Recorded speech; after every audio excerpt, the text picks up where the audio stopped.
Grabando.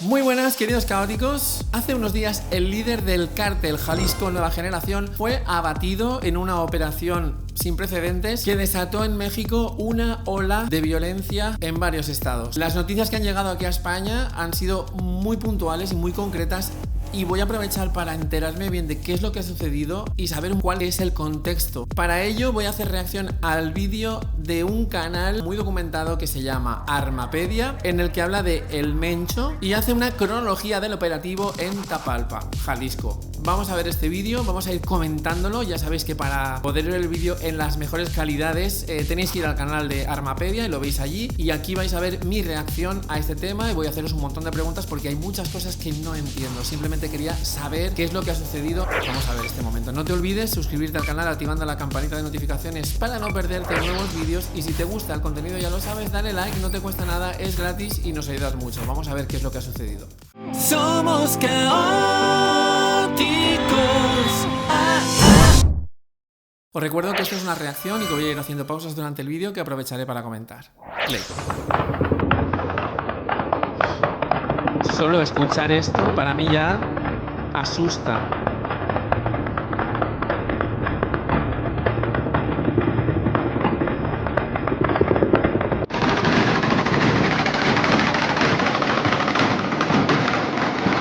Qué miedo.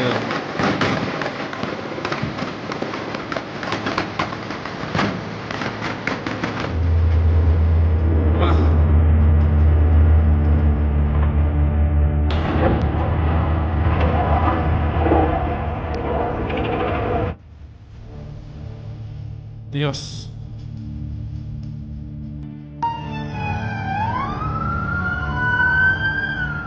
La mañana del domingo 22 de febrero de 2026 se anunció el abatimiento de Nemesio Rubén Oseguera Cervantes, alias El Mencho, máximo líder del cártel Jalisco Nueva Generación. El Mencho, de 59 años, fue cofundador del CJNG, organización que en una década logró expandirse por gran parte del territorio nacional, consolidándose como una de las estructuras criminales con mayor capacidad operativa y de violencia. El gobierno de Estados Unidos ofrecía hasta $15 millones por información que condujera a su captura, mientras que en México figuraba como uno de los objetivos prioritarios, básicamente el Osama Bin Laden mexicano.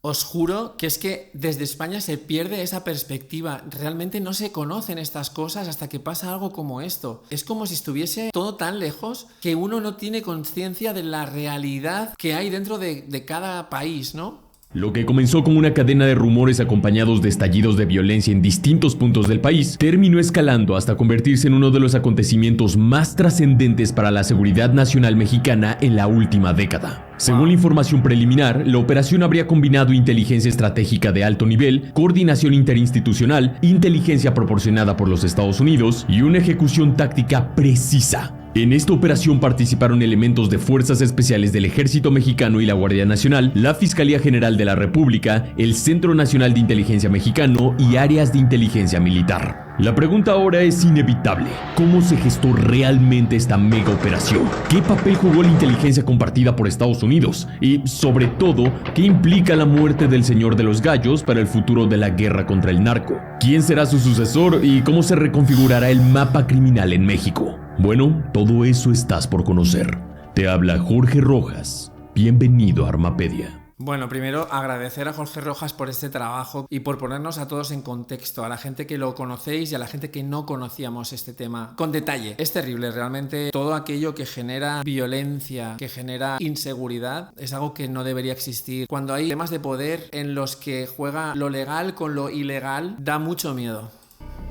Verás, los primeros indicios de la operación comenzaron un día antes. El 21 de febrero de 2026, vecinos del exclusivo complejo Tapalpa Country Club en Jalisco reportaron un sobrevuelo inusual. 2 helicópteros militares dieron un par de vueltas sobre la zona y se retiraron. Nada escandaloso a simple vista. Pero en Tapalpa, Jalisco, y menos aún en esa zona residencial, este tipo de movimientos militares no son normales. Tapalpa es un pueblo mágico y destino turístico de descanso, conocido por sus paisajes boscosos y cabañas aisladas en la Sierra Madre del Sur jalisciense, aunque bien se sabe que algunas partes son bastión del CJNG. Ese fue el primer indicio.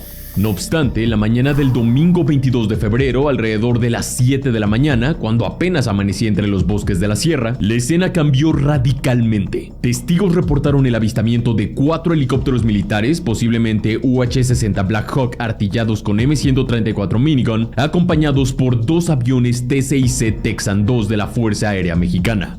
A las 7:20 am comenzaron maniobras más cerradas sobre los fraccionamientos Country Club y el rancho El Pinto, ubicados a unos 7 kilómetros del centro de Tapalpa, Jalisco, cerca de la presa del Nogal. Minutos después se escucharon las primeras ráfagas de disparos.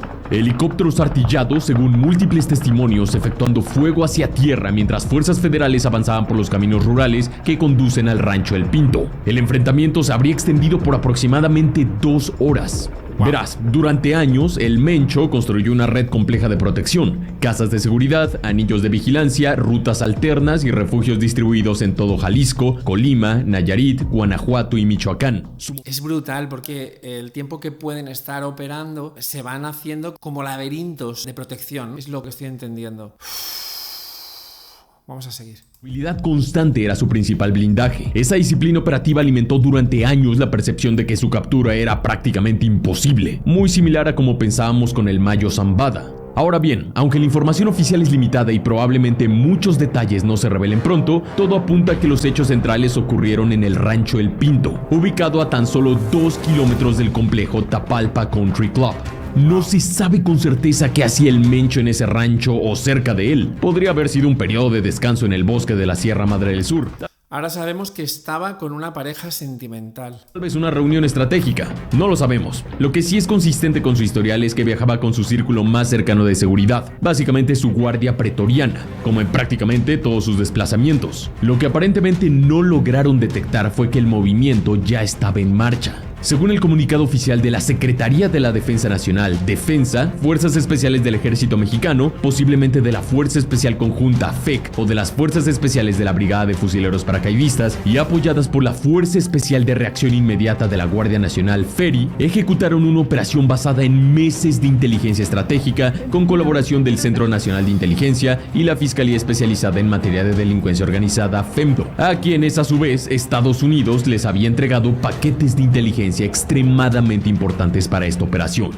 Estoy dándome cuenta de que he visto series de televisión que tratan temas similares o temas de violencia entre diferentes bandas, o del tema de Narcos, por ejemplo, y uno lo ve y lo sufre, pero sabe que es una serie, sabe que es ficción, pero cuando te lo están contando y lo estás viendo, la sensación es diferente. Cuando sabes que esto es real, embarga una sensación de intranquilidad y de nerviosismo que no es exactamente igual que cuando uno ve una serie. Y bueno, ya fuera bajo la aprobación de la presidenta Claudia Sheinbaum, del secretario de Seguridad Omar García Harfuch, del secretario de la Defensa Nacional Ricardo Trevilla Trejo o de los tres, alguien en la cúspide del aparato de seguridad dio luz verde.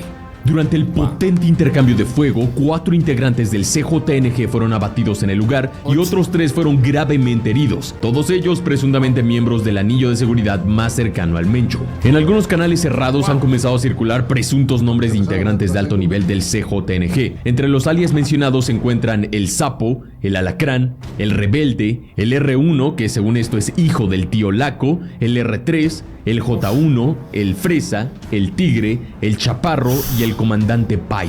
Es importante subrayar que todos estos nombres y alias provienen de fuentes no oficiales y su participación y muerte al intentar proteger al Mencho no han sido confirmadas por las autoridades mexicanas o estadounidenses. Continuando, entre los 3 integrantes gravemente heridos del CJNG estaba el mismísimo Nemesio Rubén Oseguera Cervantes, alias El Mencho o el Señor de los Gallos, así como uno de sus lugartenientes más relevantes, Gonzalo Mendoza Gaitán, alias El Sapo. Tú te fijas en la gente, miras las caras y realmente ves personas que pasarían totalmente desapercibidas en cualquier sitio. O sea, personas normales. Y uno no sabe el poder que manejan, lo que es su vida, lo que tienen detrás. Es que yo no sé, yo miro a la gente y la miro con mis ojos de una persona inocente, ingenua, ¿no? En cierta manera. Identificado como uno de los operadores más violentos y estratégicos dentro del cártel. Durante esta operación se aseguraron vehículos blindados de fabricación artesanal, conocidos como monstruos o narcotanques, lanzacohetes con capacidad antiblindaje y potencial para amenazar aeronaves a baja altura, y fusiles de asalto de alto calibre y ametralladoras ligeras. Como te mencioné, al momento de grabar este video la información aún es muy limitada, pero ya es suficiente para reconstruir un panorama preliminar de lo ocurrido. Ahora, conforme avanzaban las horas, aproximadamente a las 9:34 am en Jalisco, el gobernador Pablo Lemus Navarro confirmaba lo que muchos ya sospechaban. Un operativo de alto impacto se desarrollaba en el municipio de Tapalpa, Jalisco. La muerte del Mencho detonó una reacción inmediata del CJNG. Madre mía, yo estoy ahí en Tapalpa y veo ese mensaje en las redes sociales y tal. Me da algo, es que todo es como confinamiento al final. Otra cosa que quería decir del canal Armapedia y del trabajo que hacen durante la grabación del vídeo y lo que tardaron en editarlo, ya fueron añadiendo información que habían contrastado. En las primeras horas del día se registraron narcobloqueos en carreteras, incendios de vehículos y ataques a tiendas y establecimientos en distintas zonas de Jalisco. En varias ciudades los servicios de transporte público fueron suspendidos como medida preventiva, mientras las autoridades exhortaron a la población a permanecer en sus domicilios por motivos de seguridad. Pero conforme avanzaron las horas, los bloqueos se extendieron hacia estados vecinos. Guanajuato, Michoacán, Nayarit y Aguascalientes reportaron incidentes similares y posteriormente comenzaron a registrarse eventos en Tamaulipas y otros estados del país a cientos de kilómetros del epicentro inicial. La expansión geográfica sugiere una reacción coordinada, más orientada a generar presión y caos que a controlar territorio específico, porque ante la magnitud de la respuesta criminal, las autoridades jaliscienses activaron el Código Rojo, el nivel máximo de alerta en Jalisco. Y bueno, esta táctica de los cárteles mexicanos que hizo el CJNG es conocida en el ámbito de seguridad como terrorismo urbano de distracción. Este no busca conquistar territorio, sino saturar la capacidad de respuesta del Estado, obligándola a dispersar fuerzas para atender incendios, proteger civiles y restablecer el orden. Pero el objetivo real es diluir la presión sobre el punto crítico del operativo. En serio, este probablemente es uno de los episodios más grandes de narcobloqueos y despliegue federal para aseguramiento de carreteras en la historia reciente de México. En el Bajío, la movilización fue impresionante. Convoyes, puntos de control, presencia aérea y operativos simultáneos en múltiples municipios. Quienes estuvieron ahí saben exactamente a qué me refiero. Sin embargo, no fue hasta las 11:10 de la mañana cuando un comunicado oficial de defensa confirmó que Nemesio Rubén Oseguera Cervantes había muerto. En este comunicado oficial se dejó claramente dicho que el líder del cártel no habría fallecido de manera inmediata en el punto de contacto. De acuerdo con la información, fue herido de gravedad durante el enfrentamiento y posteriormente evacuado por vía aérea, presumiblemente en un helicóptero o aeronave militar con destino a la Ciudad de México, donde recibiría atención especializada, pero murió durante el traslado aéreo.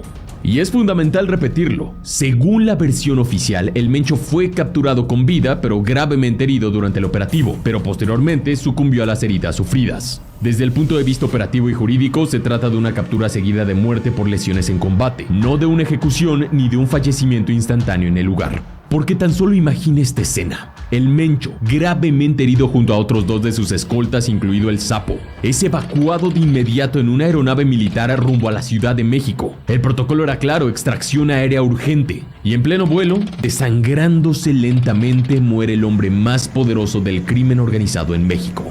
No en una celda, no en un tribunal, sino entre la sierra y el cielo, tras un enfrentamiento armado con fuerzas especiales que finalmente terminó con su vida. O sea, es que tal como lo cuentan, parece una película, es súper sorprendente, uno se imagina las cosas y wow, impactan, impresionan. Los cuerpos de seguridad del Estado, aunque vayan en masa, tienen que ir con un miedo porque también corren peligro sus vidas. Ahí es donde uno se da cuenta de lo importante que es tener cuerpos y seguridad del Estado sanos. A diferencia de operativos anteriores que terminaron en repliegues tácticos o en episodios como los llamados culiacanazos en Sinaloa, en esta ocasión el gobierno de México y Jalisco sostuvo la ofensiva hasta concretar el objetivo prioritario. Tras el comunicado oficial de la Secretaría de la Defensa Nacional, la presidenta Claudia Sheinbaum felicitó públicamente al Ejército Mexicano y a la Guardia Nacional, validando el resultado del despliegue y enviando un mensaje político claro de respaldo institucional. Por su parte, el secretario de Seguridad y Protección Ciudadana, Omar García Harfuch, destacó la participación de la Fuerza Aérea Mexicana y del Ejército, subrayando la coordinación interinstitucional y confirmando la veracidad de los hechos reportados. El costo para el Estado también fue real. 3 elementos de fuerzas especiales resultaron heridos durante el enfrentamiento contra el anillo de seguridad del Mencho y lamentablemente perdieron la vida. Sin embargo, con información actualizada al cierre del 22 de febrero de 2026, el recuento nacional reporta 21 elementos de la Guardia Nacional caídos en cumplimiento del deber, además de 18 integrantes del Ejército Mexicano y 3 oficiales, además de 13 elementos heridos en distintos puntos del país. Desde Armapedia mandamos nuestras condolencias a las familias de los militares mexicanos caídos. Igualmente yo me sumo a ese reconocimiento, las condolencias también a los familiares. Es impresionante esto, ¿eh? Es impresionante, es que parece que sea realmente ficción. El cuerpo de Nemesio Ceguera Cervantes, así como el del Sapo, habrían arribado a la Ciudad de México alrededor de las 16:30 horas bajo estrictos protocolos de seguridad. A su llegada, el cuerpo del Mencho fue recibido por personal pericial especializado y trasladado en una unidad forense hacia instalaciones bajo resguardo federal. Quienes no viven en la Ciudad de México difícilmente pueden dimensionar la magnitud del despliegue policial y militar que se vivió en la capital. El destino operativo sería la Fiscalía Especializada en Materia de Delincuencia Organizada, FEMDO, donde se activaron los procedimientos legales correspondientes en casos de alto perfil. En este tipo de situaciones no basta con el reconocimiento visual, se realizan dictámenes periciales completos que incluyen necropsia de ley, pruebas de identificación biométrica, análisis dactiloscópico, confronta genética de ADN, revisión odontológica forense y documentación fotográfica detallada para integrar la carpeta de investigación. Estos protocolos no solo confirman la identidad del objetivo, sino que también determinan la causa exacta de muerte y preservan la cadena de custodia, un elemento crítico cuando se trata del abatimiento de un capo de alto valor. Pero aquí hay un detalle que dice mucho en pocas palabras. Verás, el comunicado de la Secretaría de la Defensa Nacional Mexicana es particularmente revelador al mencionar la coordinación y cooperación bilateral con los Estados Unidos. Esa frase no es decorativa. En términos operativos, sugiere un componente tecnológico y de inteligencia mucho más profundo de lo que se percibe a simple vista. Porque verás, en este tipo de operaciones de alto valor, la inteligencia de señales, SIGINT, el análisis de metadatos, la fusión de inteligencia y el uso de plataformas ISR, Intelligence, Surveillance and Reconnaissance de los estadounidenses, suelen ser determinantes. El rastreo de comunicaciones satelitales, patrones electrónicos, firmas digitales y movimientos logísticos, un ámbito donde las agencias estadounidenses mantienen una ventaja tecnológica considerable, pudo haber sido clave para localizar el refugio exacto en la zona boscosa de Tapalpa, Jalisco. Diversos medios internacionales como Reuters reportaron que existió apoyo de la Fuerza de Tarea Conjunta Interagencial contra los Cárteles, JTFCC. Al final es importante que haya cooperación entre los países para atajar todo este tipo de violencia, de organizaciones que operan al margen de la ley y que generan tanto mal, tanto daño en tantos sitios. No tengo palabras, me quedo en blanco, ¿sabes? Siempre uno lo ve a distancia. Es lo que han dicho, la gente que no vivía en la ciudad, en la capital, realmente no es capaz de imaginar el despliegue, ¿no? Bueno, pues imagínate vivir tan lejos, aunque te lo cuenten en las noticias. Una estructura bajo el mando del Comando Norte de los Estados Unidos, diseñada específicamente para mapear, desarticular y golpear redes criminales transnacionales que impactan la seguridad estadounidense. No obstante, esta fuerza operativa, integrada por múltiples agencias del gobierno estadounidense, tiene como objetivo central consolidar inteligencia interagencial, militar, policial y de la comunidad de inteligencia para construir paquetes de objetivos detallados sobre líderes criminales y sus redes logísticas a ambos lados de la frontera. Un exfuncionario estadounidense, bajo condición de anonimato, afirmó que se había construido un dossier detallado sobre el Mencho. No obstante, tanto funcionarios estadounidenses como fuentes del gobierno mexicano enfatizaron que la incursión fue una operación diseñada y ejecutada por México.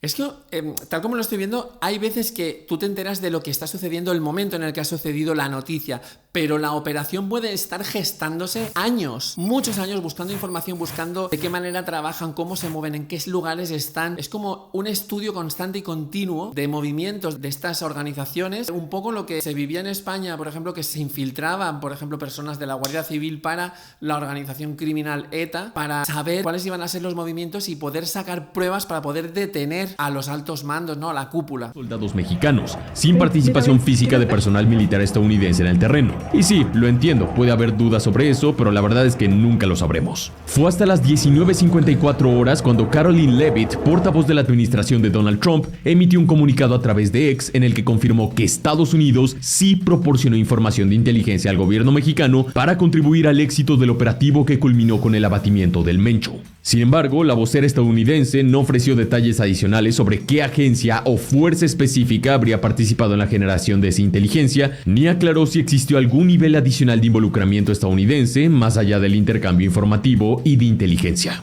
La muerte del Mencho no representa únicamente un logro simbólico para el gobierno mexicano y Estados Unidos, constituye un golpe directo al centro de gravedad de una organización criminal que históricamente ha operado bajo un esquema de mando altamente centralizado. Porque verás, a diferencia del cártel de Sinaloa, que hoy funciona más como una federación de facciones en guerra civil, el cártel Jalisco Nueva Generación se consolidó durante años alrededor de un liderazgo vertical, disciplinado y con control operativo concentrado en la figura del Mencho. Es que es alucinante la cantidad de gente que participa, ¿no? Que está dentro de estas organizaciones. Es que a mí me hablan de cártel y no tengo ni idea. Es que es algo que me queda tan lejos que me supone lo que os decía, ficción. Yo veo esto y estoy flipando y a lo mejor hay falta gente todavía por debajo. Así como un dictador y de otros altos mandos de su confianza. Ese modelo permitió al CJNG expandirse con rapidez, imponer cohesión interna y proyectar poder territorial durante más de una década. Sin embargo, también implica un riesgo. Cuando el líder cae, el vacío puede convertirse en un punto de fractura que lleva a más violencia. Por eso, muchos analistas han puesto el foco en 4 figuras clave que por su jerarquía, control territorial y cercanía con el fallecido Mencho, se perfilan como los posibles herederos del imperio criminal. Número 1. O sea que esto puede continuar, se puede volver a reorganizar. Pregunto, asusta, ¿eh? Juan Carlos Valencia González, el 03.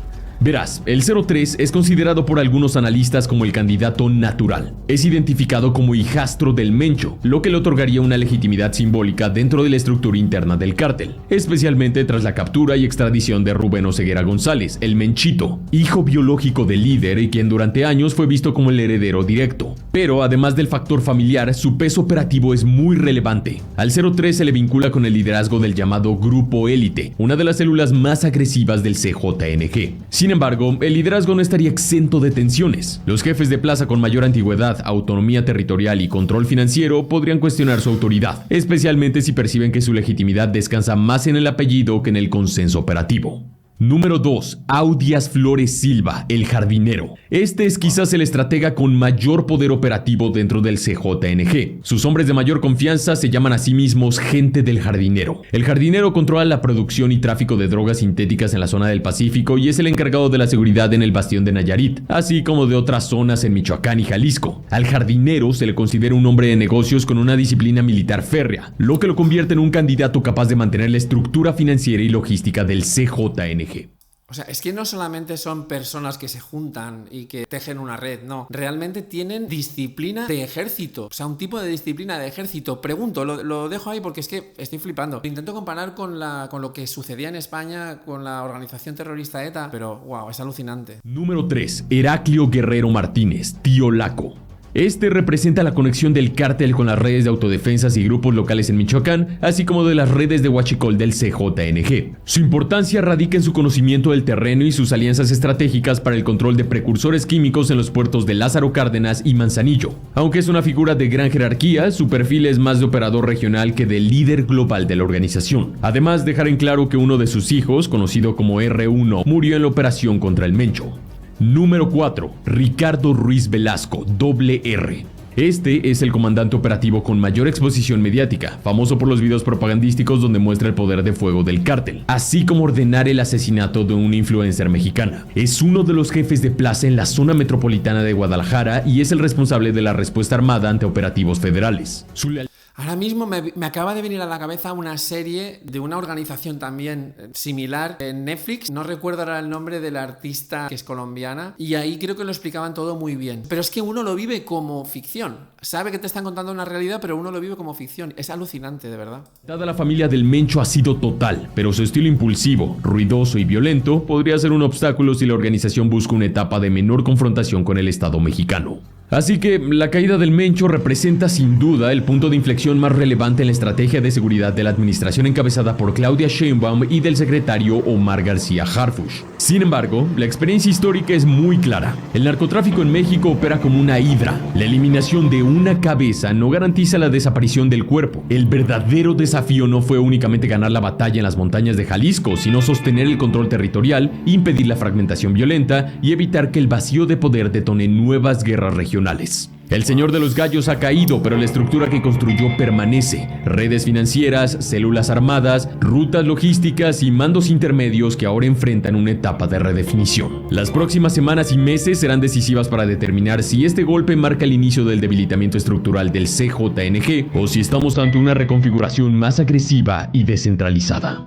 Este video está dedicado a los hombres de las Fuerzas Especiales del Ejército Mexicano y de la Guardia Nacional que perdieron la vida durante el operativo en Jalisco. Su sacrificio en cumplimiento del deber no será olvidado. Honramos su valentía, su disciplina y su entrega al país. Honor y gloria a quienes cayeron. Nuestra más sincera solidaridad y pronta resignación a sus familias. Wow. Aprovecho primero para dar el pésame a las familias de nuestros compañeros Gente de bien. que perdieron la vida